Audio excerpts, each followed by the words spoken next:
بسم اللہ الرحمن الرحیم۔ پارہ نمبر 19 تراوی۔ اس پارے میں سورہ فرقان کا بقیہ حصہ ہے، جبکہ سورہ شعراء مکمل اور سورہ نمل کا ابتدائی حصہ شامل ہے۔ سورہ فرقان کے بقیہ حصے میں جو 4 باتیں بیان کی گئیں، ان میں قیامت کا ذکر ہے کہ جس دن آسمان بادلوں سمیت پھٹ جائے گا اور فرشتے لگاتار اتارے جائیں گے، جس دن حقیقی بادشاہت صرف رحمان کی ہوگی۔ کافر اس دن سخت ملامت اور افسوس کے عالم میں اپنے ہاتھوں کو چبا چبا کر کہے گا کہ اے کاش میں نے رسول اللہ صلی اللہ علیہ وسلم کی راہ کو اختیار کیا ہوتا، ہائے افسوس، کاش میں نے فلاں شخص کو اپنا دوست نہ بنایا ہوتا۔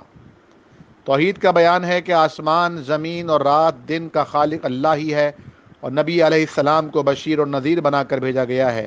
جو کل قیامت کے دن اللہ کے دربار میں کلام اللہ یعنی قرآن مجید کو پس پچھ ڈالنے والوں کے خلاف استغاثہ دائر فرمائیں گے کہ اے میرے پروردگار، بے شک میری قوم نے اس قرآن کو چھوڑ رکھا تھا۔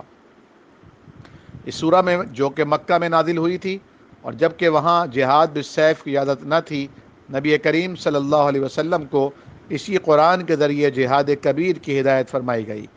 عباد الرحمن کی صفات یعنی اللہ تعالیٰ کے سچے اور مخلص بندوں کے اوصاف بیان کیے گئے، زمین پر عاجزی سے چلتے ہیں، جاہلوں سے اعراض کرتے ہیں، راتوں کو عبادت کرتے، سجدے اور قیام کرتے ہوئے راتیں گزار دیتے ہیں، اور جہنم کے عذاب سے پناہ مانگتے ہیں۔ وہ خرچ کرنے میں اعتدال رکھتے ہیں، نہ فضول خرچی نہ بخل، اللہ تعالیٰ کے ساتھ کبھی کسی کو شریک نہیں کرتے، قتل ناحق سے بچتے ہیں، زنا اور بدکاری سے پرہیز کرتے ہیں، جھوٹی گواہی سے اعتراض برتتے ہیں، بری مجالس سے پہلو تہی کرتے اور کتاب اللہ سے متاثر ہوتے ہیں، اور یہ خوبصورت دعا کرتے ہیں کہ اے ہمارے رب، ہمیں ہماری بیویوں اور اولاد کی طرف سے آنکھوں کی ٹھنڈک نصیب فرما اور ہمیں پرہیزگاروں کا امام بنا، آمین۔ اس کے بعد سورہ شعراء ہے، جس میں نبی کریم صلی اللہ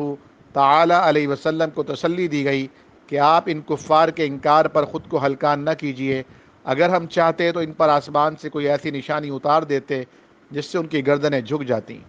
اس سورہ میں 7 انبیاء کرام، حضرت موسیٰ علیہ السلام، حضرت ابراہیم علیہ السلام، حضرت نوح علیہ السلام، حضرت ہود علیہ السلام، حضرت صالح علیہ السلام، حضرت لوط علیہ السلام اور حضرت شعیب علیہ السلام کے قصے بیان ہوئے ہیں۔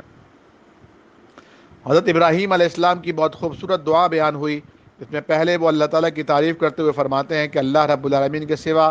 سب میرے دشمن ہیں، اسی نے مجھے پیدا کیا اور وہی میری رہنمائی کرتا ہے، وہی مجھے کھلاتا اور پلاتا ہے، اور جب میں بیمار پڑتا ہوں تو وہی مجھے شفا دیتا ہے، وہی مجھے فوت کرے گا اور پھر زندگی دے گا، اور وہی تو ہے جس سے میں امید رکھتا ہوں۔ پھر ابراہیم علیہ السلام کی دعا کا ذکر ہے، اے میرے رب، مجھے حکمت دانائی عطا فرما اور مجھے نیک لوگوں میں شامل فرما، میرا ذکر خیر بعد آنے والوں کے میں بھی باقی رکھنا، اور مجھے رحمتوں میں جنت کے وارثوں میں شامل فرما۔ فرمایا قیامت کا دن وہ دن ہوگا جس دن نہ مال کام آئے گا، نہ اولاد نفع دے سکے گی، کامیاب وہ ہوگا جو اطاعت گزار دل کے لے کر آئے گا۔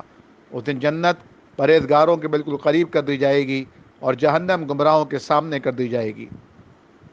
قرآن کی حقانیت بیان کی گئی کہ اسے رب العالمین نے روح الامین حضرت جبریل علیہ السلام کے واسطے سے نبی صلی اللہ علیہ وسلم کے قلب اطہر پر اتارا ہے اور لوگوں کو ڈرانے اور متنبع کرانے کے لیے واضح عربی میں نازل کیا ہے۔ ارشاد فرمایا کہ آپ فرما دیجئے، کیا میں تم کو بتاؤں کہ شیاطین کس پر اترتے ہیں؟ وہ ہر جھوٹے اور بدکار اور گناہ گار پر اترتے ہیں، جو آئی سنائی باتوں کو پہنچاتے ہیں اور ان میں سے اکثر جھوٹے ہوتے ہیں۔ شعراء کی مذمت کی گئی کہ ان کے پیچھے تو بے راہ لوگ چلتے ہیں،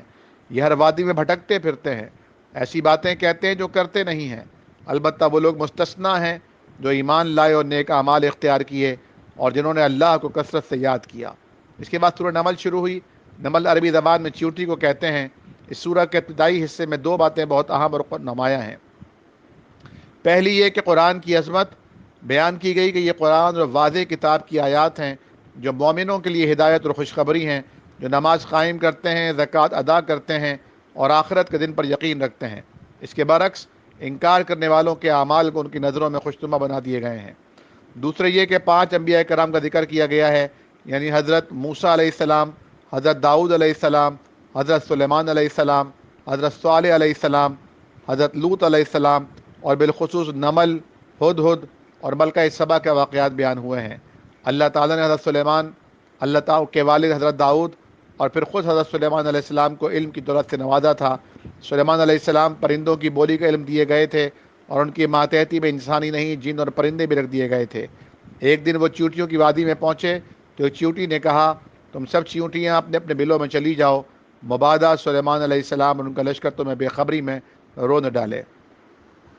حضرت سلیمان علیہ السلام اس کی بات سن کر مسکرائے اور اللہ تعالیٰ کا بہت خوبصورت الفاظ میں شکر ادا کیا۔ اس طرح ایک موقع پر پرندوں کا جائزہ لیا تو ہدہد نظر آیا، جس کے بعد اس نے آ کر خبر دی کہ میں نے ایک ایسی زبردست قوم دیکھی ہے جو اللہ کو چھوڑ کر سورج کی عبادت کرتے ہیں، اور ان پر ایک عورت حکومت کرتی ہے۔ حضرت سلیمان علیہ السلام نے اس ہدہد پرندے کے ذریعے اس قوم کو اس کی ملکہ کے نام ایک خط بھجوایا اور اس میں ایک اللہ کی بندگی قبول کرنے کی دعوت دی۔ تیسرا واقعہ، قوم سبا کی ملکہ کی سلیمان علیہ السلام کے دربار میں حاضری سے قبل اس کا تخت دربار سلیمانی میں لانے پر پیش کیا گیا۔